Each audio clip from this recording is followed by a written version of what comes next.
So the topic I chose for this course is the Philippines. It's a biodiversity hotspot, and it's composed of nearly 7,000 islands that have never touched the mainland, making their ecology pretty diverse and unique. The Philippines is also one of the 17 countries labeled as megadiverse, which is pretty interesting. So for the conservation laws, the Wildlife Resources Conservation and Protection Act is really important because it protects wildlife and their habitats for sustainability. One reason it's also super important is because it also protects them from collection, so trade, export, import. A lot of exotic pets that you see around here, like cockatoos, parrots, insects, reptiles, even like mammals, those are collected from the wild in the Philippines and imported. So this act kind of protects those and encourages more successful breeding in captivity.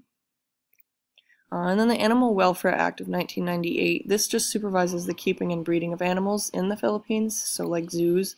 It regulates their establishments and keeps an eye on the facilities to make sure that they're being responsible. So there's kind of a lot to go over in terms of how significant the diversity here is, but future presentations will definitely touch more on these later.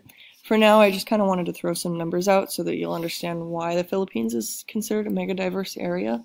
You can see the numbers. There's 52,000 different species described, over 21,000 species of endemic insects. Endemic means that they're only found here. It's a really common word used for islands because they've developed there on their own and they're not found anywhere else. There's 9,000 vascular plants described. And then something else interesting that I found is that the genetic diversity of rabies is pretty crazy here. So each island has pretty much its own strain of rabies. So it makes vaccinations really difficult to develop. And I think around 200 people a year die of rabies in the Philippines. Another good example of the organismal and genetic diversity are cockatoos. So a lot of the species that we'll see in the Philippines have genetic and taxonomic clades throughout the region, all the way to Australia. And one example of this are the 44 different species and subspecies of cockatoos throughout these islands. So just something interesting to keep in mind. So the ecological diversity in this area is pretty unique just because of all the islands that we'll see. I really enjoy island biology because each one is so different and it relies on species to get there on their own. Like the Galapagos Islands, they develop there, they evolve, and they become their very own different species, I guess. So in the Philippines, there's a couple different biomes that you can find. The first one, and probably the most common, is going to be the broadleaf rainforests. The largest is going to be the Luzon rainforest on the Luzon Island. It's one of the largest islands in the Philippines, and you can see it. It's on the north side. And then the Coral Triangle is a biodiverse aquatic region between the Philippines, New Guinea, and Malaysia. It's considered to be one of the most important coral regions in the world, and there's thousands and thousands of different species of corals and fishes described here. And then the next one is mangrove forests. So these are really common amongst island areas, also areas with a lot of coastal regions.